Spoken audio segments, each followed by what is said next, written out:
Eh bien, si vous nous prenez à l'instant, vous êtes sur la télévision africaine, vous êtes sur Vision 4 et vous regardez votre talk show matinal. On vous accompagne de 6h30 et 8h20. Et dans quelques poussières de secondes, nous serons avec Jean-Jacques Zé pour la revue de presse de ce matin. Peut-être le temps de dire bonjour à Koulibaly Premier qui nous regarde quelque part du côté des Bolova et qui souhaite un bonjour particulier à toute l'équipe de production de la matinale. Sans oublier sa fille qui a eu son BPC, Mafegang Jodel, qui doit être certainement être très contente, hein, et papa qui doit être très joyeux à la maison. Félicitations donc à tous ceux qui ont bravé leur examen de BEPC, le brevet d'études du premier cycle. C'est toujours une fierté hein, lorsqu'on a dans sa poche un examen en fin d'année. Ça prouve quand même qu'on n'a pas été, on n'a pas dormi voilà, au premier banc en classe. Moi, au quartier, j'ai entendu des filles, ma copine, tu as eu d'autres camarades, la tête, je fait comment, j'ai aussi vu son nom. On peut comprendre un peu la joie, hein. Et puis, l'une qui demandait à sa copine au téléphone, en fait, comment on sort ce soir, non? Vendredi, donc d'accord, je suis là au charter. Vous savez que le charter dans le milieu des jeunes, c'est qu'on se retrouve entre 3, 4, 5, 6, 7, on va ensemble peut-être faire le njoka dans un snack ou en boîte de nuit pour fêter la chose. Et pour ceux qui sont malheureux, on va tout simplement leur dire beaucoup de courage. Comme quelqu'un dit souvent, l'année prochaine n'est pas fériée, mais il faut redoubler d'ardeur au travail hein, pour justement avoir son nom au barbillard. On va souhaiter un joyeux anniversaire à la charmante Fernande Madeleine Tiba qui nous suit du côté de Douala. Elle est vraiment charmante.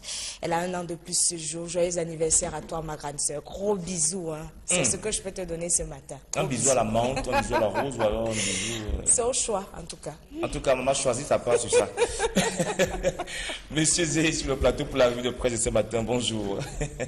Bonjour Byron, bonjour Sidoine Monkam, bonjour à tous nos amis téléspectateurs. On salue particulièrement tous les Florents. Vous allez souhaiter une bonne fête à Florent Ma Confiance Zanga. On souhaitera également une très bonne fête à Florent Ndjok, qui est journaliste et qui est en service en ce moment du côté de Camraï. Bonne fête Florent Ndjok. Florent va être un élément à la rédaction centrale, Jean-Jacques. Parce que dès qu'on parle de Florent, tout le monde... Un grand élément, Byron. C'est l'une des grandes plumes de la rédaction de Vision 4. Oui. Il est l'un des anciens également et on a vu sa marge de progression et on pense justement que le journalisme au Cameroun peut compter sur des éléments tels que Florent Zanga.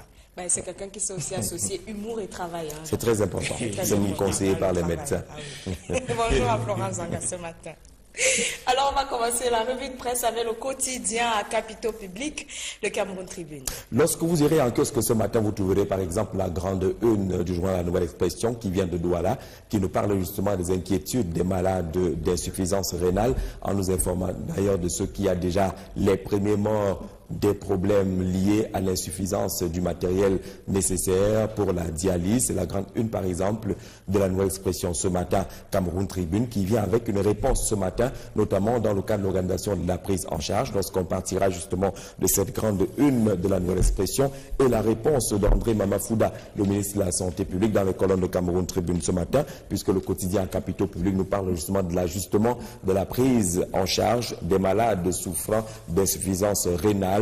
On a connu un mouvement de grève pratiquement à l'hôpital général de Yaoundé il y a de cela quelques jours, et Cameroun Tribune nous propose ce matin une lecture sur comment la prise en charge s'ajuste justement. La solidarité est mise en place afin de faire face aux perturbations dans l'approvisionnement en compensant des kits de dialyse, en composant des kits de dialyse, et on nous informe justement qu'il y a une dizaine de tonnes de kits qui devraient arriver au Cameroun. Entre-temps, une méthode rationnelle a été arrêtée par les pouvoirs publics afin justement de pallier les problèmes qui sont enregistrés depuis quelque temps dans ces centres hospitaliers. D'ailleurs, le ministre de la Santé publique, André Mamafouda, lui-même donne des précisions en informant qu'à la mi-juillet, justement, la normalisation sera effective. Parole du ministre relativement aux mesures qui sont prises par les pouvoirs publics pour résoudre définitivement cette question qui commence à faire beaucoup de problèmes, si on s'en tient justement à la grande une choisie par La Nouvelle Expression ce matin, et les réponses qui sont proposées par le membre du gouvernement.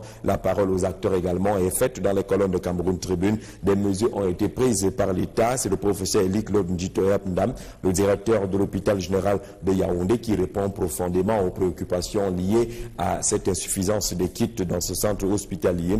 Les les séances de dialyse continuent, ajoute également le professeur Gloria Achuntan, qui est néphrologue, mais également quelques malades qui disent contrôler leur alimentation. Aujourd'hui, dans les mesures qui sont prises par les pouvoirs publics, on le voit bien au CHU, par exemple, les patients souffrant d'insuffisance rénale sont normalement pris en charge. Du côté de l'hôpital général de Yaoundé, seuls sont ceux atteints d'une insuffisance rénale aiguë reçoivent des soins pour le moment, selon l'organisation qui a été mise sur pied en attendant l'arrivée d'une dizaine de tonnes de composants de kits de dialyse pour un retour à la normale à la mi-juillet, tel que l'indique justement le ministre de la Santé publique dans les colonnes de Cameroun Tribune ce matin. Et puis cette opération de lutte contre les fonctionnaires fictifs qui reprend de plus belle du côté des pouvoirs publics à la fonction publique, réduction du train de vie de l'État. L'une des prescriptions du chef de l'État dans l'orientation relative au budget 2018 porte justement sur ce toilettage du fichier solde de l'État avec la réduction également pour accompagner tout cela du train de vie de l'État. Selon notre confrère qui en parle ce matin, le Cameroun devrait beaucoup gagner derrière cette opération. On le voit par exemple pour ce qui est de la chasse aux fonctionnaires fictifs. Le paiement des salaires des agents de l'État est estimé à environ 70 milliards de francs CFA par mois. Une dépense alourdie par certaines dérives dans la fonction publique. Et les mesures doivent être trouvées dans ces conditions-là pour accélérer et crédibiliser cette opération. On annonce par exemple le comptage physique des fonctionnaires. C'est l'une des mesures prescrites par le chef de l'État dans la circulaire relative à la préparation du budget 2018. Les opérations de comptage physique peut être la bonne réponse justement pour résoudre définitivement la question liée à la présence de ces fonctionnaires fictifs dans la fonction publique. Mais il y a un problème selon Mutation ce matin qui nous apprend par exemple que les opérations de toilettage du fichier solde de l'État pourraient être bloquées du côté de la fonction publique avec une panne que connaîtrait par exemple le serveur qui s'occupe de CJPS 2. Nos équipes feront la vérification tout à l'heure au ministère de la fonction publique. Le journal nous parle également de ces actes pris par le chef de l'État, les textes qui sont par exemple également proposés par Cameroun Tribune ce matin, qui sont repris également par quelques journaux. Mais Mutation nous propose une lecture un peu critique de ces textes du chef de l'État en observant justement que dans le cadre de la préfectorale, 6 retraités sont restés en poste relativement au décompte effectué par le journal Le Jour il y a de cela quelques années et qui situait le nombre de préfets ayant franchi l'âge de départ à la retraite. Les textes du chef de l'État hier n'ont pas radicalement réglé cette question parce qu'on retrouve encore les préfets de la Léquier, celui du Fundi qui n'a pas bougé, le préfet de Logan Ichari qui n'a pas bougé et le préfet de la Sanaga maritime dans le littoral qui n'a pas également bougé selon ce décompte qui s'inspire des textes proposés en 2015 par le quotidien Le Jour. D'ailleurs, le reste des textes est intégralement proposé par notre confrère ce matin pour ce qui est des préfets, pour ce qui est des secrétaires généraux, mais également des inspecteurs généraux régionaux. Mais problème dans les marchés, encore la capitale économique du Cameroun et les espaces marchands qui ne sont tout simplement pas aménagés jusqu'à présent. L'inquiétude pour les observateurs, c'est que ces marchés pourraient encore connaître des cas d'incendie. Peur sur les marchés, titre Mutation à sa grande une ce matin. C'est une menace permanente lorsqu'on se rend du côté de Douala et qu'on observe justement à quoi ressemblent les marchés Mbopi, le marché Congo dont le chantier est devenu interminable, le marché Madagascar, beaucoup d'autres espaces marchands tels que le marché central de Douala qui reste un véritable capharnaüm selon la lecture proposée par Mutation ce matin. 7 ans sur la chaussée, on le sait, du côté du marché central de Douala. Les commerçants préfèrent encore occuper la chaussée. Il y a même des espaces qui se font appeler le gazon, qu'on sort de ce côté-là. Le marché Mbopi avec ses installations anarchiques et archaïques pour ce qui est des installations électriques, mais des questions encore sur ce vaste projet d'aménagement des espaces marchands qui avait été lancé dans la capitale économique du Cameroun et qui devait voir le marché Congo par exemple aménagé, le marché du côté de Bonamou, ça dit également, devait être aménagé pour ce qui est des 3 premiers marchés témoins. Mais au marché Congo, on attend toujours les nouveaux équipements marchands. Les 626 sinistrés de l'incendie survenus dans la nuit du 3 au 4 juillet 2012 occupent toujours la chaussée. Et cette peur qui est relayée par le quotidien Mutation ce matin.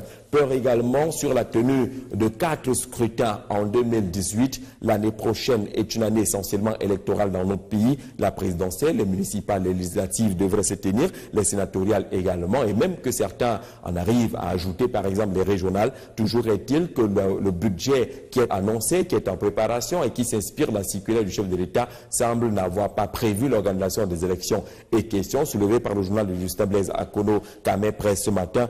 Où trouvera donc-t-il les 50 milliards de francs CFA? La question s'adresse au gouvernement et l'organisation de ces 4 élections en 2018, puisque la circulaire ne parle pas de cette élection. Les spécificités financières que chaque élection, selon Elecam et un expert au regard du rendez-vous de 2011 et 2013,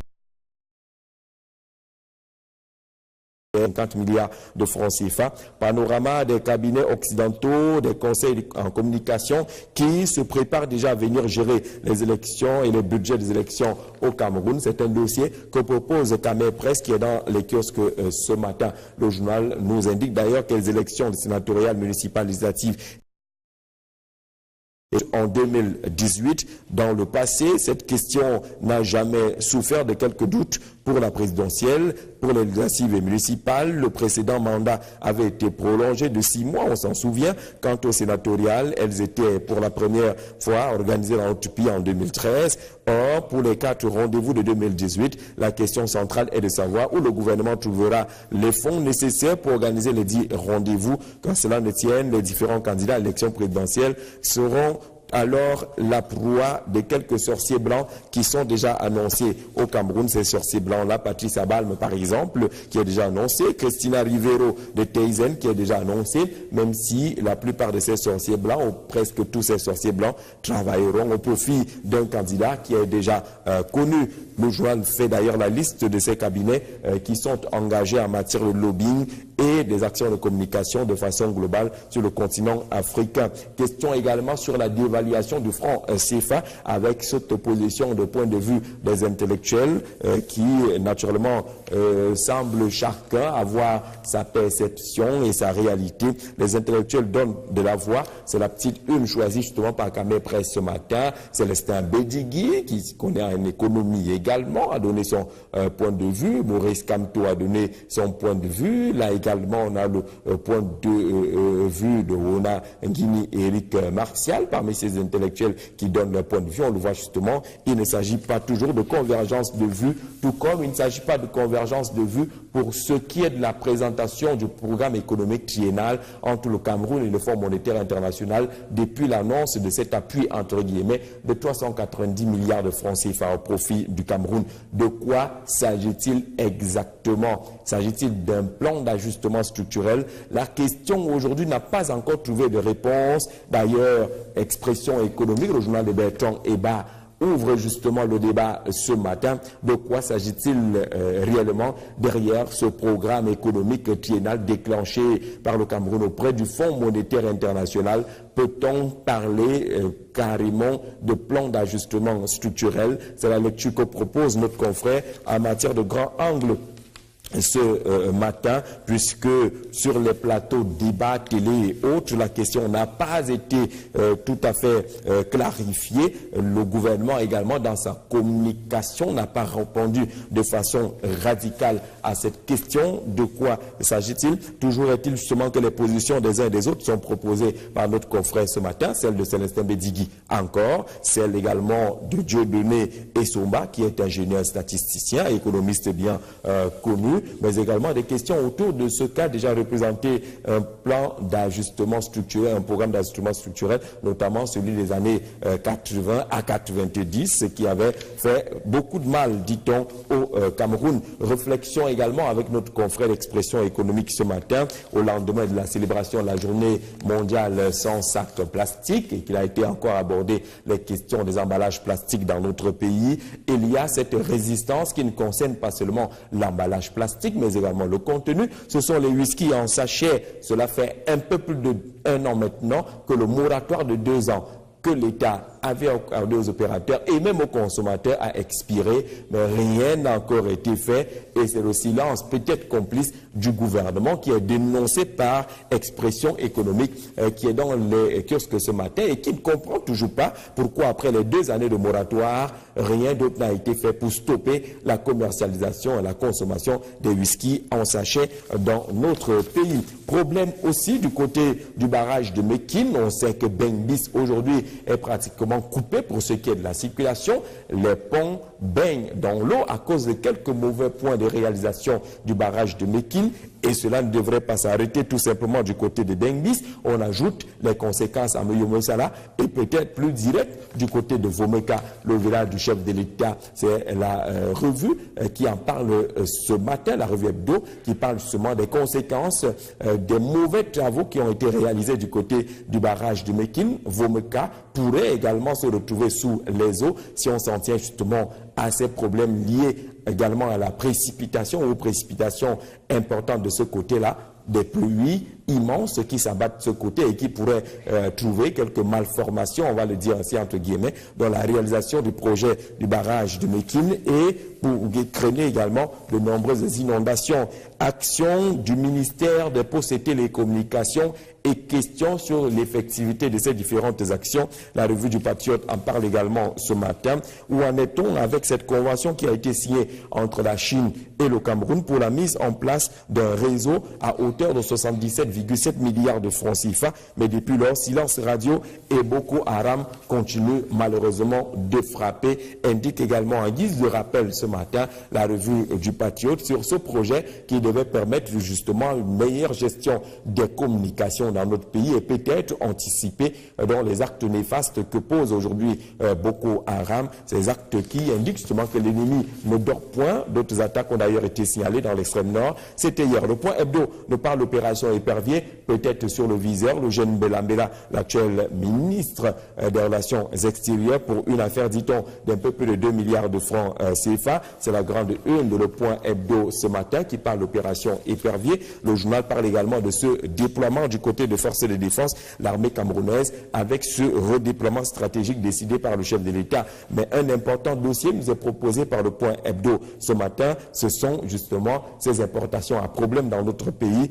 Elles sont devenues envahissantes. Elles sont un problème pour les normes et un problème pour la santé. Des produits qui dictent malheureusement leurs lois au Cameroun, au mépris des réglementations, la réglementation en vigueur. Comment en est-on arrivé justement à ces importations envahissantes dans notre pays, au mépris de la loi, mais qui assèchent également les caisses du trésor public dans notre pays? C'est le dossier que propose le point hebdo ce matin, en rappelant la nécessité du contrôle, en rappelant justement que la Nord a mis sur pied, a mis sur le marché, on va le dire, 1708 normes, mais le respect de ces normes semble encore attendre. Il y a derrière ces problèmes d'importation à problème justement les faux médicaments qui se portent bien, la qualité ou la mauvaise qualité qui se porte également bien, on va le dire ainsi de façon ironique, avec des conséquences qu'on peut imaginer, les chutes d'immeubles entre autres. L'équation ne parle de la fusion à problème entre la CMC et la SOCAM.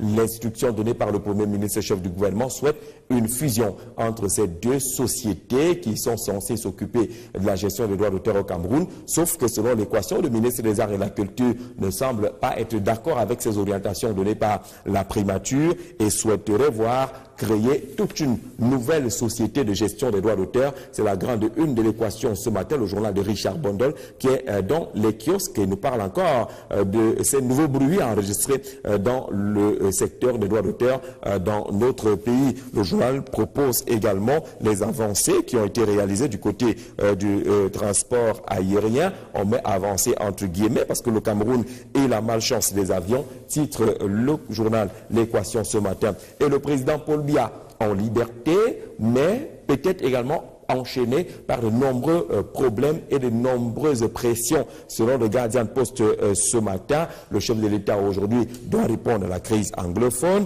et il doit répondre à la guerre contre Boko Haram, et il doit organiser les élections prévues pour 2018, et il doit organiser la Coupe d'Afrique des Nations 2019, et il doit s'occuper de la balance commerciale qui est problématique, les relations qui se dégradent un peu avec le Vatican à la suite du décès de Monseigneur Bala. C'est un peu ce chef d'État que présente le gardien de poste ce matin, peut-être libre mais également enchaîné relativement à ces nombreuses préoccupations et sollicitations qui interpellent le chef d'État camerounais, le président Paul Biya. On va rapidement découvrir ce que nous proposent les journaux depuis Douala. On a déjà présenté la grande une sur la Nouvelle Expression qui s'occupe des problèmes de dialyse. On verra également Info Matin qui pour sa part parle de l'administration territoriale et Paul Biya qui a nommé de nouveaux préfets. C'était hier dans la préfectorale avec également nomination des secrétaires généraux mais également des inspecteurs généraux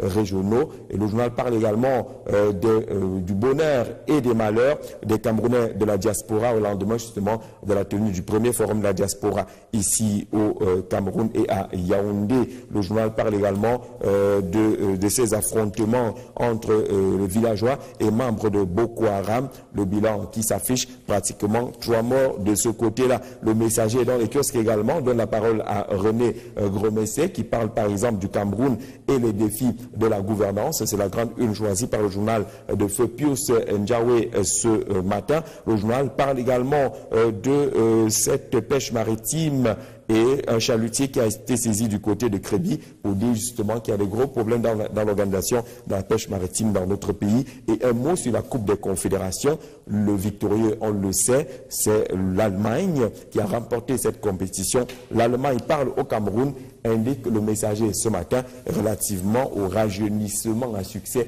de la sélection allemande qui a finalement triomphé du côté de la Russie. Merci Jean-Jacques pour cette belle lecture des unes proposées par nos amis de la presse écrite ce matin. J'avoue qu'il y a beaucoup de sujets, on a vraiment beaucoup d'embarras. Alors, je préfère qu'on commence par ce dans mon camp, parce que je suis un peu embarrassé par les sujets que j'ai là. Alors, on parle de la réduction du train de vie de l'État ce matin avec le cas des fonctionnaires fictifs, Jean-Jacques, qui coûtent d'énormes sous à l'État du Cameroun.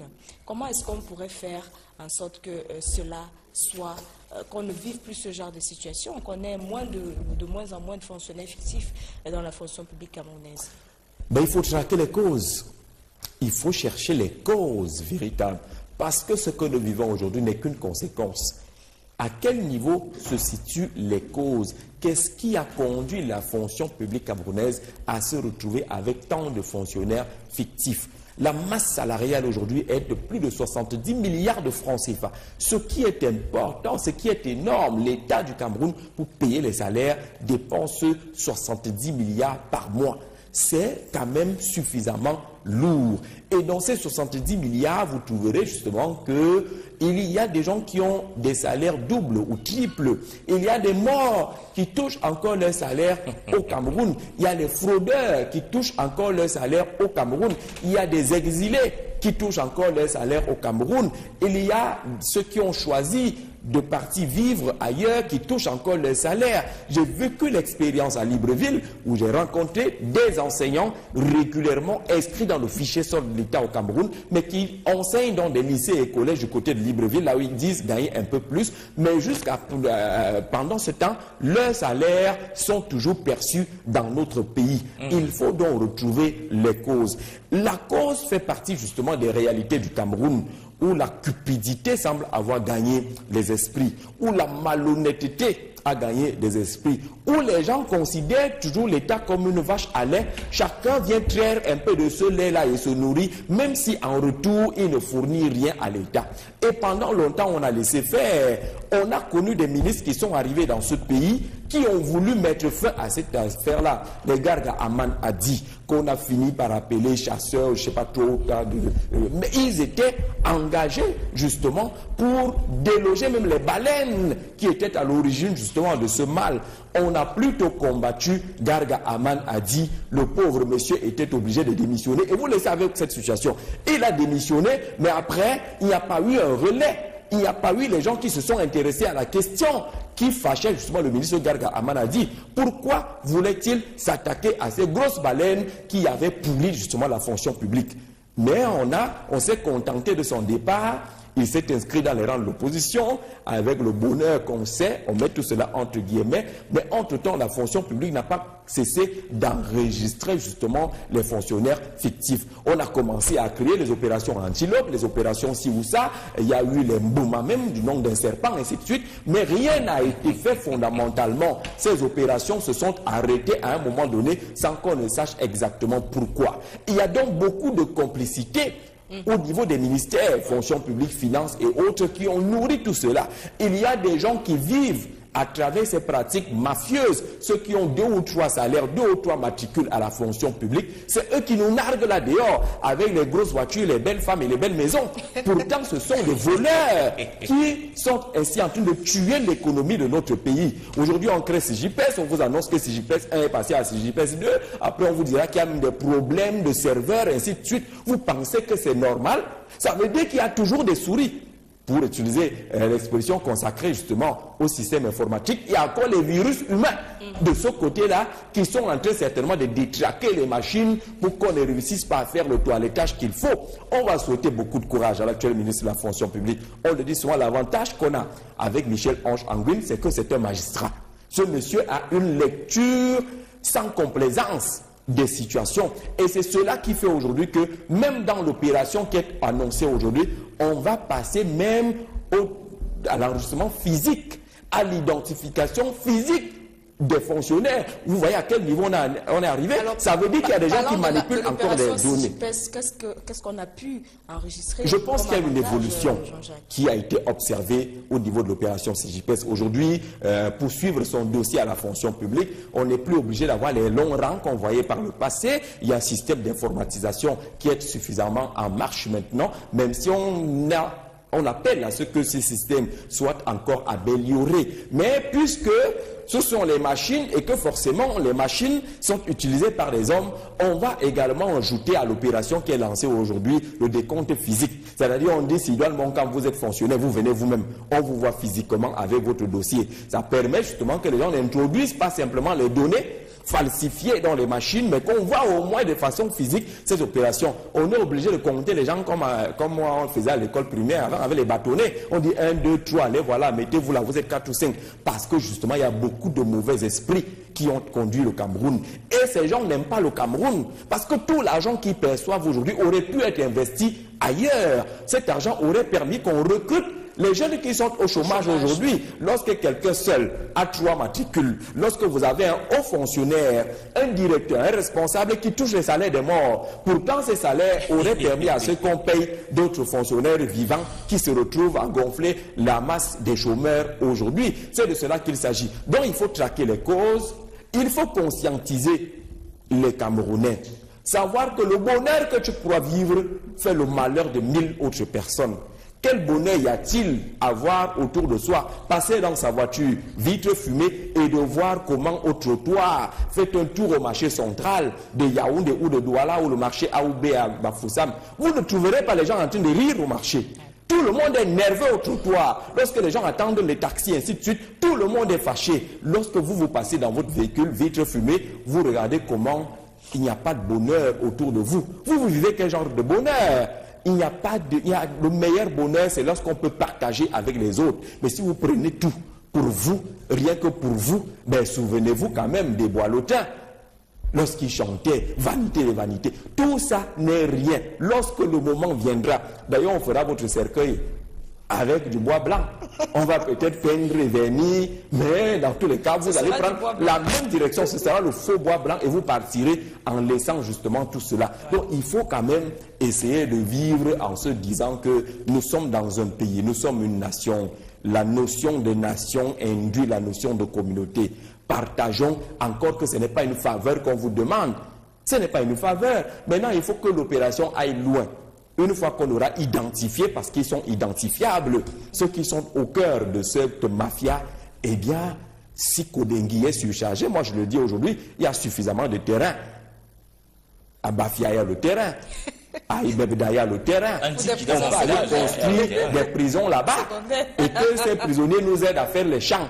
On les déploie là-bas, ils aident nos paysans. Coupe les sabres là-haut, Oui, si Kondengui est surchargé, comme c'est le cas aujourd'hui, construisons des nouvelles prisons et mettons-les là-bas. On ne peut pas en même temps se plaindre et laisser voir ces gens afficher ce bonheur avec mépris. Donc ce n'est pas possible. Il faut donc que l'opération aille plus loin, qu'on commence à lutter contre l'impunité et qu'on commence à servir des exemples. Voilà. Merci, Jean-Jacques. Alors, vous avez le choix entre la santé, pour parler de la situation actuelle, entre la problématique des marchés aujourd'hui, ou alors le cas des emballages plastiques. Je préfère encore parler des marchés. Parce que les emballages plastiques, hier, on a essayé d'observer ce qui était fait. Le ministre de l'Environnement était quand même la star du poste national hier.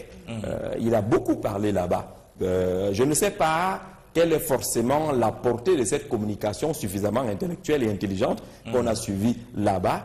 On a besoin des actions sur le terrain. Une journée comme celle-là, je ne voulais pas parler de celle-là, mais je suis obligé d'ajouter un ou deux mots. Une journée comme celle-là, on devait vivre Yaoundé, qui se préoccupe des questions environnementales.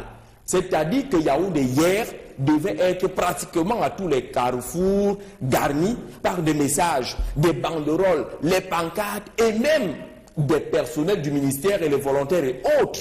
On devait le voir hier dans la capitale, au moins du Cameroun. Avez-vous observé une quelconque mobilisation contre les emballages, les sacs plastiques hier? Non. On a écouté, pour ceux qui ont le bonheur d'avoir un poste radio, le ministre et l'invité, et de la matinale, et de tout, le journal de 13h, il était bien là-bas, monsieur le ministre, mais ce n'est pas suffisant. Il faut aller sur le terrain. Il fallait faire comme les journalistes l'ont fait hier, aller dans les marchés, aller vous poster là-bas, saisir s'il le faut, exposer, exprimer, démontrer. C'est bien beau d'aller parler de 61 microns et autres à la radio. Je vous assure que ma maman a du même temps. Des plastiques de 61 microns ou plus ou moins de 61 microns, ça ne veut rien dire pour elle. Exemple à l'appui, voici le plastique qui est autorisé, voilà celui qui est interdit. Vous vous placez, monsieur le ministre et les autres, à l'entrée du marché. Vous faites cette sensibilisation, vous avez les moyens pour le faire. Et vous voyez comment l'opération peut porter des fruits. Il faut le faire. Vous parlez des marchés à Douala. Ce n'est pas nouveau. C'est même honteux qu'on en soit à parler aujourd'hui. Les marchés de Douala ont été créés de façon spontanée. Comme naissent la plupart des marchés chez nous. C'est-à-dire que 2 ou 3 femmes se retrouvent là et puis le lendemain, ça devient 12 femmes et ça devient un marché. Le marché Mbopiki est considéré comme l'un des plus gros marchés en matière de gros, justement, de l'Afrique centrale. Est, j'allais dire, un marché qui annonce une catastrophe. Vous n'avez pas les voies circulaires dans ce marché. Vous n'avez pas les bouches d'incendie.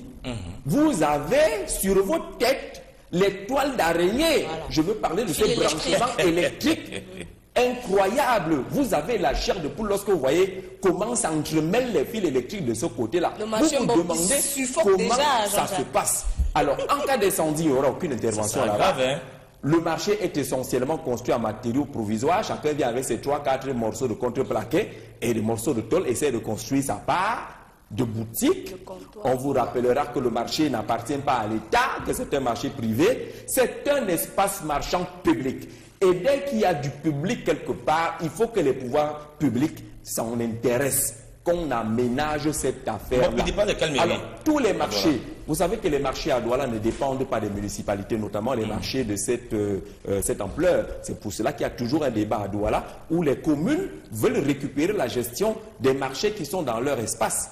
Il y a un gros combat entre les communes et la communauté urbaine. C'est la communauté urbaine qui gère ces différents marchés. Ce que n'accepte pas, et je pense à juste titre, les communes d'arrondissement, parce que vous avez le marché dans votre circonscription, vous ne pouvez pas l'organiser et donc vous ne pouvez pas l'aménager. Il faut attendre que la lointaine communauté urbaine puisse s'occuper de ces marchés. Et du coup, vous voyez qu'il y a beaucoup d'étages à franchir pour arriver à la communauté urbaine. Pourquoi ne cède-t-on pas la gestion de ces marchés aux municipalités qui, en termes de proximité, qui, en termes de rapport direct, qui, en termes de revenus, pourraient gagner quelque chose? Mais on part donner encore à la communauté urbaine qui gagne déjà beaucoup avec les CD2 et qu'on sort beaucoup de milliards. Il y a un problème. Maintenant, la communauté urbaine a lancé une opération d'aménagement des espaces marchands. Il y a eu une commission qui avait été mise sur pied, qui était dirigée par Maître Nico Allais. On estimait justement qu'avec sa grandeur d'esprit et autres, cette commission a rendu sa copie, ça fait environ 4 ans aujourd'hui, à la communauté urbaine, dit que voilà ce que nous pensons des espaces marchands. Il fallait lancer des marchés témoins, les premiers projets, dont le marché Congo fait partie des premiers marchés témoins. Allez voir au marché Congo où on en est aujourd'hui avec la construction de cet espace marchand. C'est plutôt bataille et bataille entre opérateurs et propriétaires fonciers et ce consort, le marché et consort, le marché Congo n'a pas évolué. Le marché Bonamoussadi, qui s'était également brûlé totalement, est également en train d'attendre une évolution, et ainsi de suite. Donc il y a 3 marchés qui devaient servir de marché témoin. Dans le cadre de l'espace, de l'aménagement des espaces marchands, on n'a pas évolué et je ne vous dis pas que ça fait plus de 5 ans aujourd'hui que cela est pensé. Entre-temps, que font les commerçants? Ils construisent leurs boutiques, ils installent les comptoirs sur les bouches d'incendie, ils occupent les trottoirs, ils occupent la chaussée. Parce qu'en Kololoun, c'est l'automobiliste qui faufile entre les commerçants. Ouais. Vous avez les tas de maniocs et des plantains qui viennent agresser les roues de votre voiture. Si vous marchez sur une tomate, c'est vous le problème. Pourtant, les gens sont venus installer leur marché sur la chaussée. C'est la conséquence. La cause, c'est que les espaces marchands ne sont pas aménagés. Et ils ne sont pas aménagés parce que les gens pensent que ce n'est pas une priorité. Ce sont des bombes dans les villes. Les marchés à Douala. À tout moment, ça peut exploser. À tout moment, comment on peut changer les choses alors? Il faut commencer par délocaliser les marchés. Je pense aujourd'hui que le marché est un problème. Tant que le marché est au cœur de la ville, il reste un problème.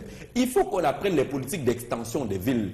Parce que le marché aujourd'hui appartient encore à la définition coloniale de la ville. C'est-à-dire que lorsque le colon aménageait les villes chez nous, il y avait le quartier résidentiel, le quartier administratif, le quartier populaire et le marché. Donc il y avait une configuration automatique de cette façon-là. Mais aujourd'hui, on a beaucoup d'autres besoins, on a beaucoup d'autres problèmes. Le marché Mbopi à lui seul, qui est situé en face d'une gendarmerie à Douala, c'est un problème.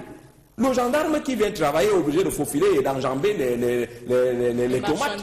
Donc ils sont complètement inondés. Il est en face du marché et vous vivez, vous fumez tout ce qui vient du marché. Conséquence, il y a un problème dans la gestion de ce marché. Il y a des gros embouteillages à Mbopi. Pour traverser Mbopi, c'est un problème. Et vous imaginez bien lorsque vous passez 1 heure sur place, à Mbopi, dans une capitale économique, ce que vous perdez. Donc, il faut penser à l'extension.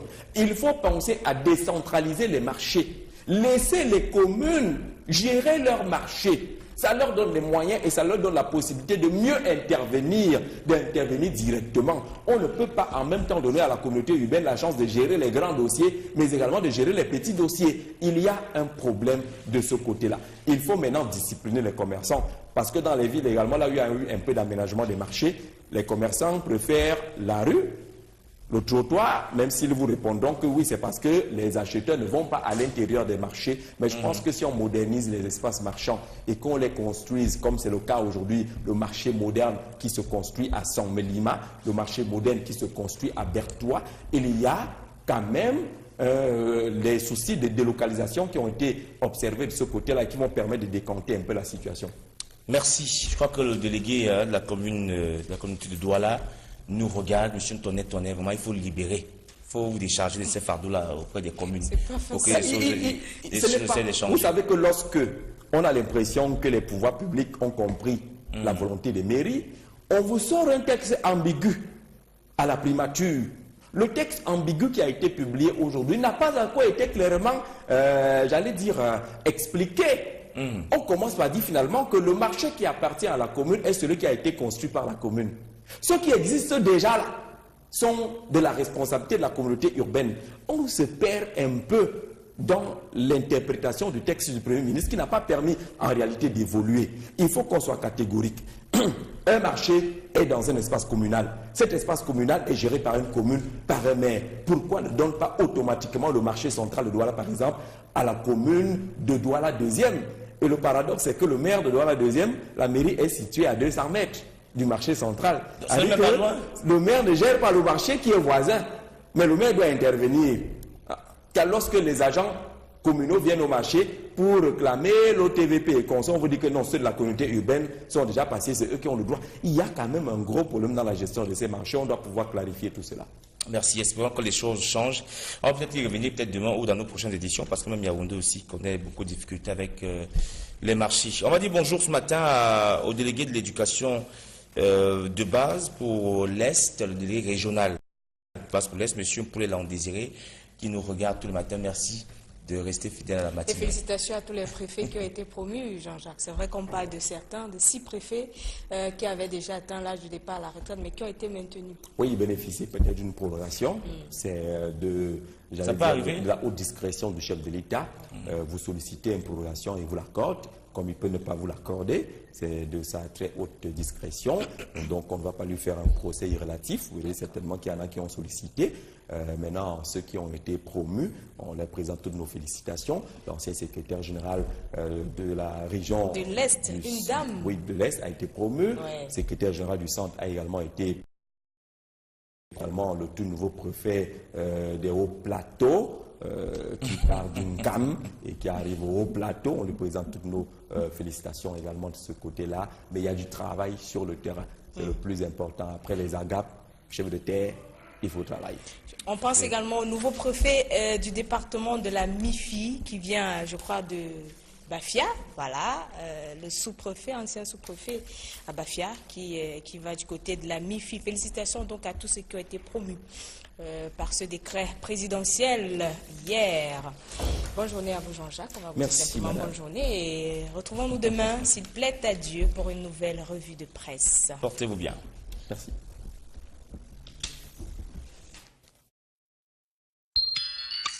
Côté de Douala et qu'on observe justement à quoi ressemblent les marchés Mbopi, le marché Congo dont le chantier est devenu interminable, le marché Madagascar, beaucoup d'autres espaces marchands tels que le marché central de Douala qui reste un véritable capharnaüm selon la lecture proposée par Mutation ce matin. 7 ans sur la chaussée, on le sait, du côté du marché central de Douala, les commerçants préfèrent encore occuper la chaussée. Il y a même des espaces qui se font appeler le gazon et qu'on sort de ce côté-là. Le marché Mbopi avec ses installations anarchiques et archaïques pour ce qui est des installations électriques, mais des questions encore sur ce vaste projet d'aménagement des espaces marchands qui avait été lancé dans la capitale économique du Cameroun et qui devait voir le marché Congo par exemple aménagé, le marché du côté de Bonamous a dit également devait être aménagé pour ce qui est des 3 premiers marchés témoins. Mais au marché Congo, on attend toujours les nouveaux équipements marchands. Les 626 sinistrés de l'incendie survenu dans la nuit du 3 au 4 juillet 2012 occupent toujours la chaussée. Et cette peur qui est relayée par le quotidien Mutation ce matin. Peur également sur la tenue de 4 scrutins en 2018. L'année prochaine est une année essentiellement électorale dans notre pays. La présidentielle, les municipales, les législatives devraient se tenir, les sénatoriales également, et même que certains en arrivent à ajouter par exemple les régionales. Toujours est-il que le budget qui est annoncé, qui est en préparation et qui s'inspire de la circulaire du chef de l'État semble n'avoir pas prévu l'organisation des élections. Et question soulevée par le journal de Justin Blaise Akono Kamé Presse ce matin. Où trouvera donc-t-il les 50 milliards de francs CFA? La question s'adresse au gouvernement et l'organisation de ces 4 élections en 2018, puisque la circulaire ne parle pas de cette élection. Les spécificités financières que chaque élection, selon Elecam et un expert au regard du rendez-vous de 2011 et 2013, 50 milliards de francs CFA, panorama des cabinets occidentaux, des conseils en communication qui se préparent déjà à venir gérer les élections et le budget des élections au Cameroun. C'est un dossier que propose Kamé Presse qui est dans les kiosques ce matin. Le journal nous indique d'ailleurs que les élections sénatoriales, municipales, législatives en 2018, dans le passé, cette question n'a jamais souffert de quelques doutes pour la présidentielle. Pour les législatives et municipales, le précédent mandat avait été prolongé de 6 mois, on s'en souvient. Quant aux sénatoriales, elles étaient pour la première fois organisées dans notre pays en 2013.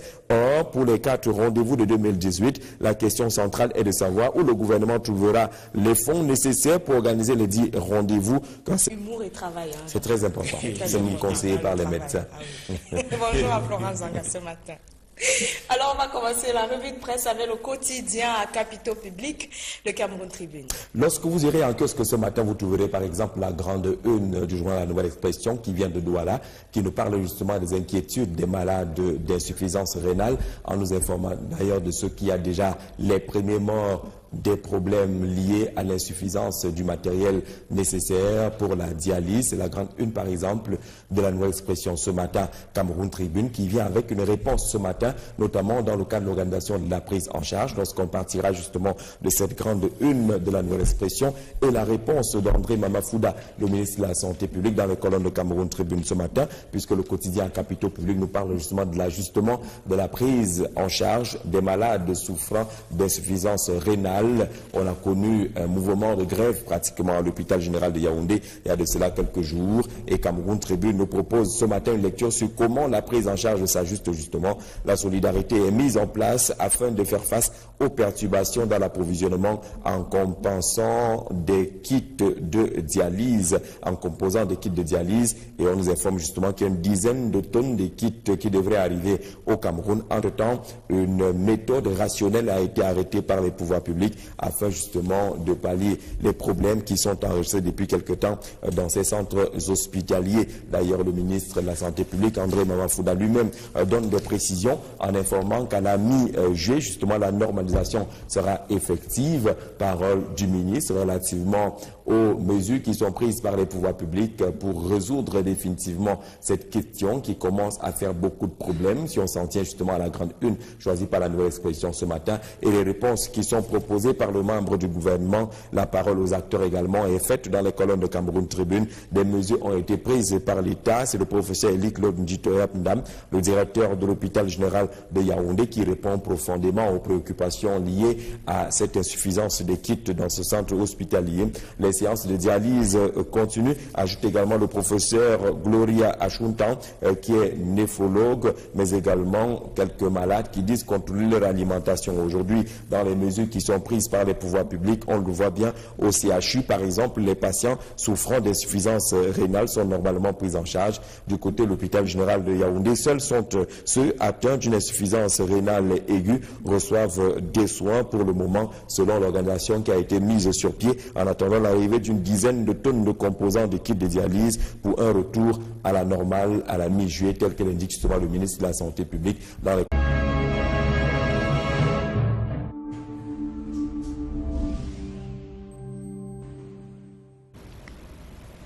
Eh bien, si vous nous prenez à l'instant, vous êtes sur la télévision africaine, vous êtes sur Vision 4 et vous regardez votre talk show matinal. On vous accompagne de 6h30 et 8h20. Et dans quelques poussières de secondes, nous serons avec Jean-Jacques Zé pour la revue de presse de ce matin.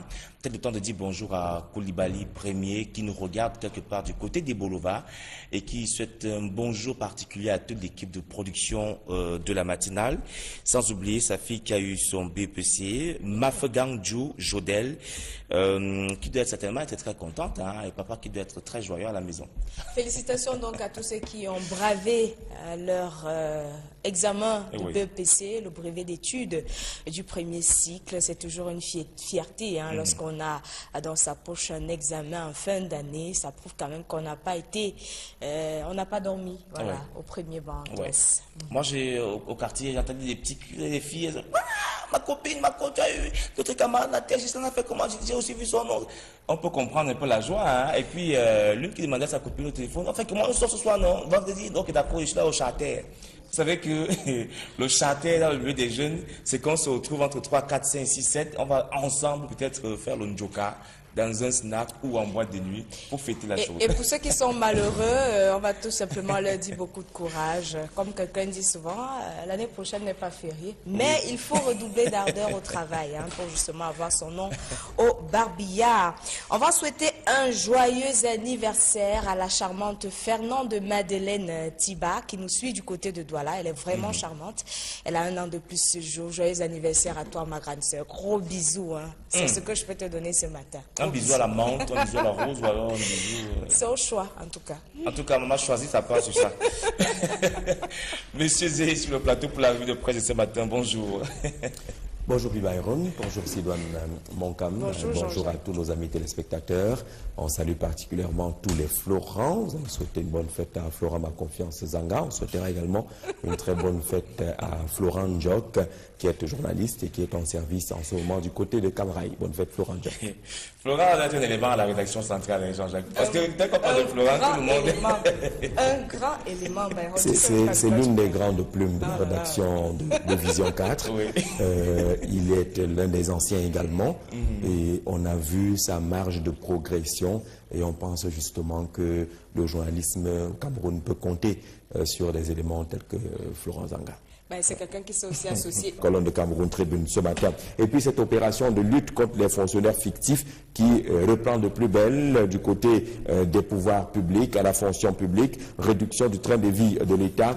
L'une des prescriptions du chef de l'État dans l'orientation relative au budget 2018 porte justement sur ce toilettage du fichier solde de l'État avec la réduction également pour accompagner tout cela du train de vie de l'État. Selon notre confrère qui en parle ce matin, le Cameroun devrait beaucoup gagner derrière cette opération. On le voit par exemple pour ce qui est de la chasse aux fonctionnaires fictifs. Le paiement des salaires des agents de l'État est estimé à environ 70 milliards de francs CFA par mois. Une dépense alourdie par certaines dérives dans la fonction publique. Et les mesures doivent être trouvées dans ces conditions-là pour accélérer et crédibiliser cette opération. On annonce par exemple le comptage physique des fonctionnaires. C'est l'une des mesures prescrites par le chef de l'État dans la circulaire relative à la préparation du budget 2018. Les opérations de comptage physique peut être la bonne réponse justement pour résoudre définitivement la question liée à la présence de ces fonctionnaires fictifs dans la fonction publique. Mais il y a un problème selon Mutation ce matin qui nous apprend par exemple que les opérations de toilettage du fichier solde de l'État pourraient être bloquées du côté de la fonction publique avec une panne que connaîtrait par exemple le serveur qui s'occupe de CJPS 2. Nos équipes feront la vérification tout à l'heure au ministère de la fonction publique. Le journal nous parle également de ces actes pris par le chef de l'État, les textes qui sont par exemple intégralement proposés par Cameroun Tribune ce matin, qui sont repris également par quelques journaux. Mais Mutation nous propose une lecture un peu critique de ces textes du chef de l'État en observant justement que dans le cadre de la préfectorale, 6 retraités sont restés en poste relativement au décompte effectué par le journal Le Jour il y a de cela quelques années et qui situait le nombre de préfets ayant franchi l'âge de départ à la retraite. Les textes du chef de l'État hier n'ont pas radicalement réglé cette question parce qu'on retrouve encore les préfets de la Léquié, celui du Fundi qui n'a pas bougé, le préfet de Logan Ichari qui n'a pas bougé et le préfet de la Sanaga maritime dans le littoral qui n'a pas également bougé selon ce décompte qui s'inspire des textes proposés en 2015 par le quotidien Le Jour. D'ailleurs, le reste des textes est intégralement proposé par notre confrère ce matin pour ce qui est des préfets, pour ce qui est des secrétaires généraux, mais également des inspecteurs généraux régionaux. Mais problème dans les marchés, encore la capitale économique du Cameroun et les espaces marchands qui ne sont tout suffisamment pas aménagés jusqu'à présent. L'inquiétude pour les observateurs, ce que ces marchés pourraient encore connaître des cas d'incendie. Peur sur les marchés, titre Mutation à sa grande une ce matin. C'est une menace permanente lorsqu'on se rend du clan de Tienne. Les différents candidats à l'élection présidentielle seront alors la proie de quelques sorciers blancs qui sont déjà annoncés au Cameroun. Ces sorciers blancs-là, Patrice Abalme par exemple, qui est déjà annoncé, Christina Rivero de Teizen qui est déjà annoncé, même si la plupart de ces sorciers blancs, ou presque tous ces sorciers blancs, travailleront au profit d'un candidat qui est déjà connu. Le journal fait d'ailleurs la liste de ces cabinets qui sont engagés en matière de lobbying et des actions de communication de façon globale sur le continent africain. Question également sur la dévaluation du franc CFA avec cette opposition de point de vue des intellectuels qui naturellement semble chacun avoir sa perception et sa réalité. Les intellectuels donnent de la voix. C'est la petite une choisie justement par Camé Presse ce matin. Célestin Bédigui qui connaît en économie également a donné son point de vue. Maurice Kamto a donné son point de vue. Là également, on a le point de vue de Rona Nguini et Eric Martial, parmi ces intellectuels qui donnent leur point de vue. On le voit justement, il ne s'agit pas toujours de convergence de vue, tout comme il ne s'agit pas de convergence de vue pour ce qui est de la présentation du programme économique triennal entre le Cameroun et le Fonds monétaire international depuis l'annonce de cet appui entre guillemets de 390 milliards de francs CFA au profit du Cameroun. De quoi s'agit-il exactement? S'agit-il d'un plan d'ajustement structurel? La question aujourd'hui n'a pas encore trouvé de réponse. D'ailleurs, Expression économique, le journal de Bertrand Eba, ouvre justement le débat ce matin. De quoi s'agit-il réellement derrière ce programme économique triennal déclenché par le Cameroun auprès du Fonds monétaire international? Peut-on parler carrément de plan d'ajustement structurel? C'est la lecture que propose notre confrère en matière de grand angle ce matin, puisque sur les plateaux débat, télé et autres, la question n'a pas été tout à fait clarifiée. Le gouvernement également, dans sa communication, n'a pas répondu de façon radicale à cette question. De quoi s'agit-il? Toujours est-il justement que les positions des uns et des autres sont proposées par notre confrère ce matin, celle de Célestin Bédigui encore, celle également de Dieudonné Essomba, qui est ingénieur statisticien, économiste bien connu, mais également des questions autour de ce qu'a déjà représenté un plan d'ajustement structurel, un programme d'ajustement structurel, notamment celui des années 80 à 90, ce qui avait fait beaucoup de mal, dit-on, au Cameroun. Réflexion également avec notre confrère d'Expression économique ce matin, au lendemain de la célébration de la journée mondiale sans sac plastique, et qu'il a été encore abordé les questions des emballages plastiques dans